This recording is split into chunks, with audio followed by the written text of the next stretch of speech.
Yeah, I am Abdullatif Bhatt, founder of the Kashmir Watch Media Initiative. Founder of the Kashmir kya? Kashmir Watch is a blog. Kashmir Watch. On behalf of the Kashmiri people, I appreciate your efforts in raising the issue of Kashmir from London, from Washington to London, and now in Europe. Given the ongoing repression and media blackout in Indian administered Kashmir since August 2019, what concrete diplomatic or multilateral steps will your party or Pakistan's next foreign policy leadership take to revive global attention, especially in Europe? And during your Brussels visit, did you engage with the European human rights or civil society groups concerned with the freedom of expression and digital repression in Kashmir? Thank you. First of all, thank you for your question. Thank you for your work, for drawing the international community's plight, drawing the international community's attention to the plight of the people in Kashmir. We believe that as a result of this conflict, every crisis has produced an opportunity. And in this crisis, the opportunity has been that we've been able to highlight the importance of resolving the issue of Kashmir. We've shattered the myth of the Indian government that Kashmir is an internal issue. The Kashmiri cause is internationalized. The President of the United States just a couple of days ago continued to advocate for mediation to resolve the Kashmir conflict. At the very least, India has changed their position from this being an internal issue of India to a bilateral issue between India and Pakistan. So that is immense progress as far as the Kashmir cause is concerned. We want to see the resolution of this cause for two reasons. One is our historic position, that it is our promise of the international community, of the people of India, of the people of Pakistan, to the people of Kashmir, that they have the right to the self-determination under the UN Security Council resolutions, and we continue to advocate that point.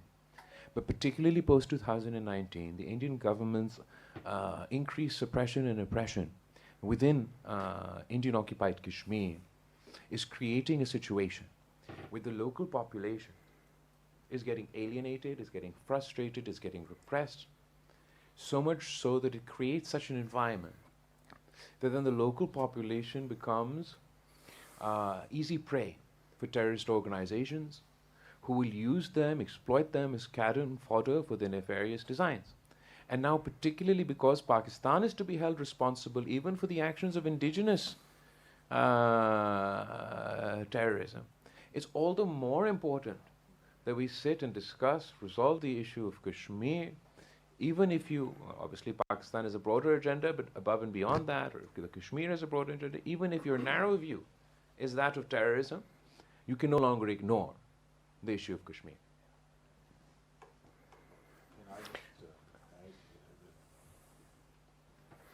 Please open the mic. I will just add here that Pakistan condemns and expects the international community to condemn India's new tactics after the April 22 attack, which first time we have seen demolition of houses for Kashmiris in very large numbers. And we have seen deportation of citizens from Kashmir, mostly women who have been there for decades. They were married in occupied Kashmir. So these are tactics that probably India is learning from its new ally, Israel, which has done the same in its occupied lands of destroying houses and forcing deportations. So our challenge is as great as before, is to continue raising the voice of our Kashmiri brothers and sisters in occupied Kashmir. And now this episode that we have had between India and Pakistan has raised the Kashmir issue to a fresh international attention. And of course, Pakistan will continue to raise its voice for Kashmiri people. Our colleague Merkulas from Hungarian Press.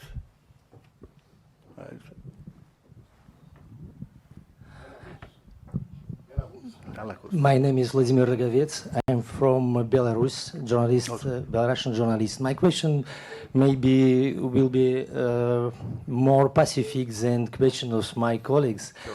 I would like to speak about partnership between Pakistan and Belarus.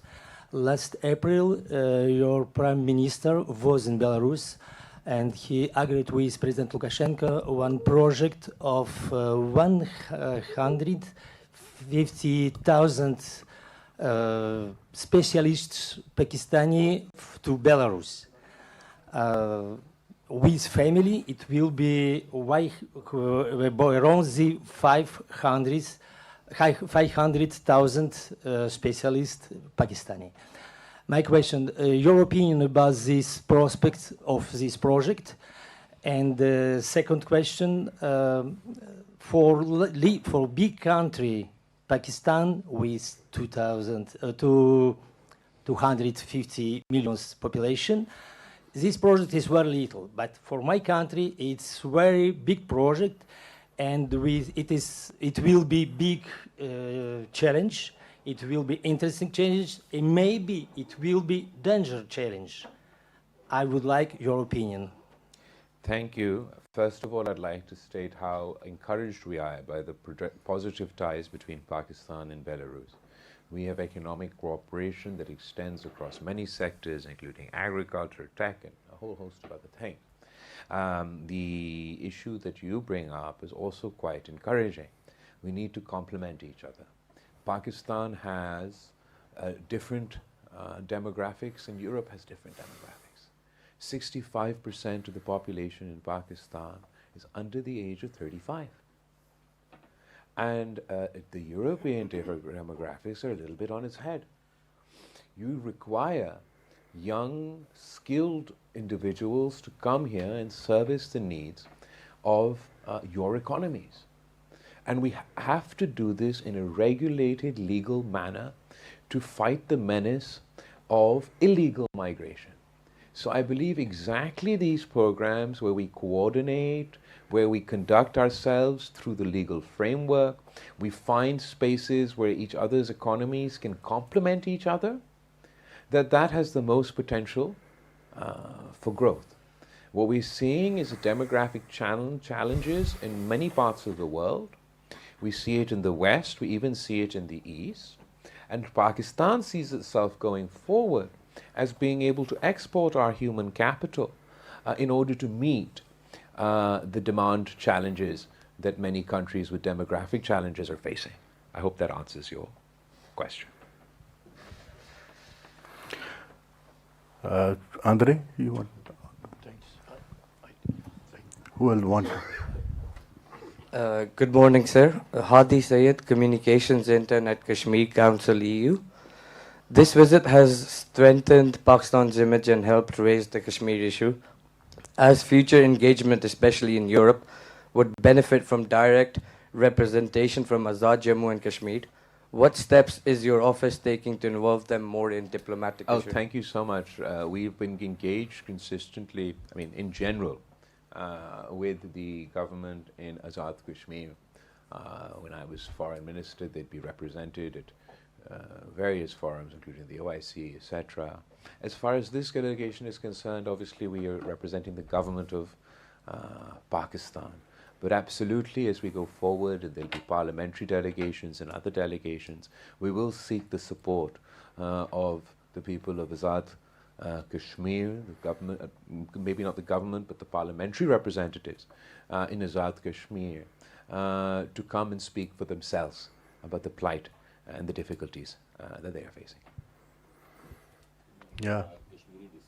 Bilkul. Kashmiri descent from Pakistani side, so one member is sitting right here, but from Azad Kashmir, that will have to be going forward. Mr. Imran from Bol Channel. Imran Beg from Bol Channel. My question is, how do you encounter Indians delegations already visited in the EU? My main responses and result. Kya? The Indian delegation has been also traveling the world, just as their war was based on disinformation and misinformation. Their diplomatic initiative has been based on disinformation and misinformation.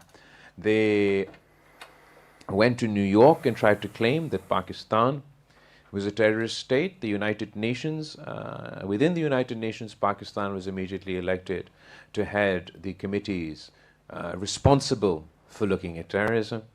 They went to DC, adamant to convince America that they don't need mediation, they don't need dialogue, and again, Pakistan is an exporter or a perpetrator of terrorism. They were told then publicly recently by the president that Kashmir in India needs mediation.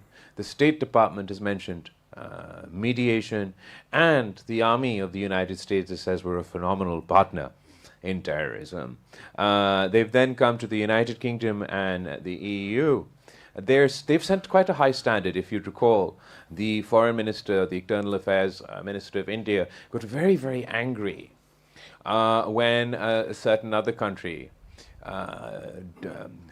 dared to show the humanity of condoling with the civilian loss of lives on the Pakistani side. They used their economic clout to bully some countries to retract their statement condoling or condemning the deaths of the innocent civilians in Pakistan.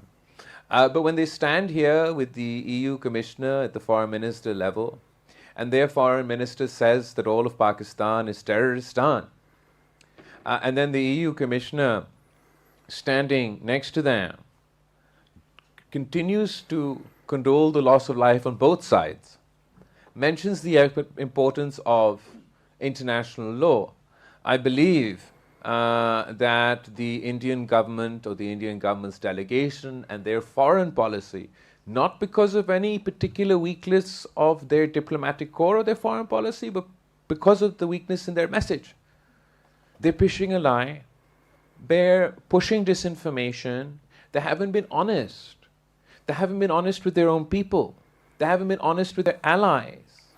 They can't be honest about the planes that we shot down. They still to this day will not tell us who were the terrorists that were involved in the attack in Indian occupied Kashmir. Surely one of the largest countries in the world with one of the most ambitious intelligence agencies in the world could at least identify these individuals who, according to them, crossed over from an international border, penetrated one of the most militarized borders in the world, and got so deep into their territory and conducted this massacre. They haven't been able to name them because that too, for whatever reason. And they've been unable to name a single terrorist that they supposedly targeted in these targeted operations within Pakistan. We can point to the civilian infrastructure, the schools, the dams that they attacked. We can show you the graves of the innocent civilians that they killed. But they cannot name one terrorist, either one that conducted the attack on their side or one that they targeted within Pakistan. If your campaign is going to be based on disinformation, if you're not going to be transparent, if you're not going to face credibility, then you will get the response that the US delegation has been, that the Indian delegation has been receiving internationally. If anyone has any Yes, sir. climate-related questions, I have two very able climate experts on my left and right.